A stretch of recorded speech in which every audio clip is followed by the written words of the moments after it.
આજના સમયમાં social media અને ખોટા પ્રેમના જાળમાં ફસાઈને અનેક દીકરીઓ પોતાનું જીવન બરબાદ કરી રહી છે। આ ગંભીર સમસ્યાને ધ્યાનમાં રાખીને ઇન્ફિનિટી 7C સિનેમાસ ખાતે ગુજરાતી ફિલ્મ બેહદના સ્પેશિયલ શોનું આયોજન કરવામાં આવ્યું હતું, જે લવ જિહાદની વાસ્તવિક ઘટનાઓ પર આધારિત છે।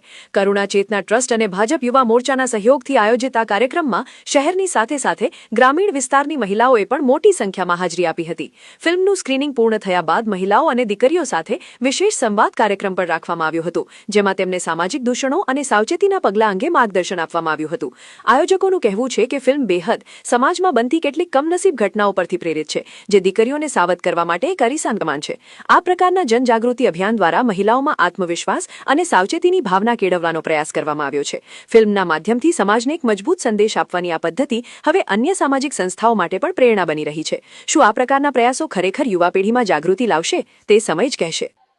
કરુણા ચેતના ટ્રસ્ટના યુવરાજસિંહ અને એમની ટીમ દ્વારા આજે વડોદરા શહેરની માતાઓ બહેનો માટે એક બેહદ મૂવી, જે સામાજિક વિષયને સ્પર્શતો જે અત્યારે સૌથી લેટેસ્ટ વિષય છે લવ જિહાદ, એ વિષયથી પ્રેરિત બેહદ મૂવી છે, જેનું સ્ક્રીનિંગ રાખવામાં આવ્યું છે।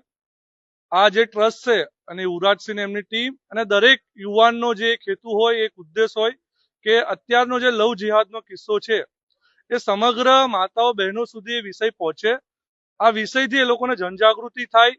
અત્યારના વિષયમાં પ્રેમના નામ પર હિન્દુ સમાજની માતાઓ બહેનોને ફોસલાવીને, બહેલાવીને, એમનું બ્રેનવોશ કરીને પોતાનું ઘર પરિવાર છોડીને પોતાની સાથે લઈ જવા અને ત્યારબાદ એમનું બધી જ રીતે શોષણ કરવું, અને એનાથી હિન્દુ સમાજને તોડવાની વાત છે, જે બિલકુલ એક યુવા તરીકે ચલાવી લેવામાં નહીં આવે।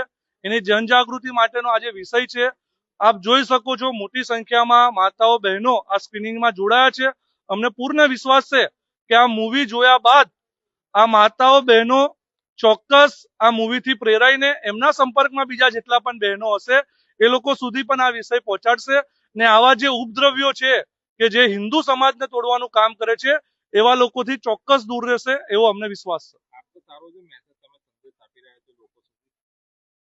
પેરેન્ટ્સને આના માટે કેટલી ગંભીરતા હોવી જોઈએ? જી બિલકુલ, પેરેન્ટ્સને તો ગંભીરતા છે જ। મેં તમને જે રીતે કીધું કે પ્રેમ એ એક એવો સબ્જેક્ટ છે કે જેમાં કોઈ જ આપણે કોઈ કોમેન્ટ ના કરી શકે, પણ પ્રેમના નામ પર પ્રેમને હથિયાર બનાવીને આપણા સમાજની દીકરીઓ, માતાઓ, બહેનોને ફોસલાવીને ધર્મ પરિવર્તન કરાવવું ને અમારો વિરોધ એ વસ્તુનો છે। એટલે પેરેન્ટ્સ તો 22 વર્ષ સુધી એમના જે આપણી બહેનો છે એમને ઉછેરીને મોટી કરે છે, બનાવે છે, સારી લાઈફ આપે છે, પણ આ ઉપદ્રવ્યો પ્રેમના નામ પર ખોટી આશાઓ આપીને, ખોટા વચનો આપીને આપણા સમાજની બહેનોને દીકરીઓને લઈ જાય છે। એના વિરોધમાં આજે આ સ્ક્રીનિંગ બતાવવામાં આવ્યું છે, અને પેરેન્ટ્સ અને માતા તો આમાં ખૂબ જ મહત્વની ભૂમિકા છે। એના માટે ગુજરાત સરકાર દ્વારા પણ રાજ્યના નાયબ મુખ્યમંત્રી આદરણીય શ્રી હર્ષભાઈ સંઘવી દ્વારા પણ જે કાયદો છે એમાં ફેરબદલ કરીને માતા અને પિતાની પૂર્વ મંજૂરી વગર આ કોઈ પણ પ્રકારનું રજીસ્ટ્રેશન ના થઈ શકે એનો એક કાયદો લાવ્યો છે। એ પણ ખૂબ જ વંદનીય છે। યુવા તરીકે અમે સૌ એ કાયદાને પણ વધાવીએ છીએ।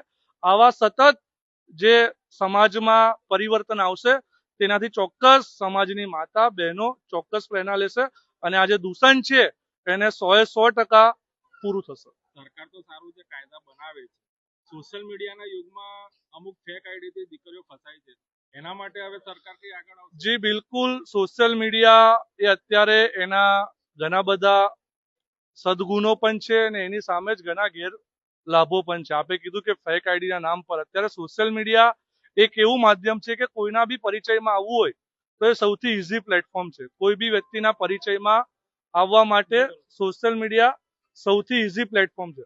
સરકાર દ્વારા, સાયબર સેલ દ્વારા આના પર કડક એક્શન લેવામાં આવી રહ્યા છે, કડક આના પર વોચ રાખવામાં આવી રહી છે। એટલે બિલકુલ સોશિયલ મીડિયાના દ્વારા જે પણ આ એક્ટિવિટી ચાલી રહી છે એના પર પણ પૂર્ણ વિરામ મુકાશે।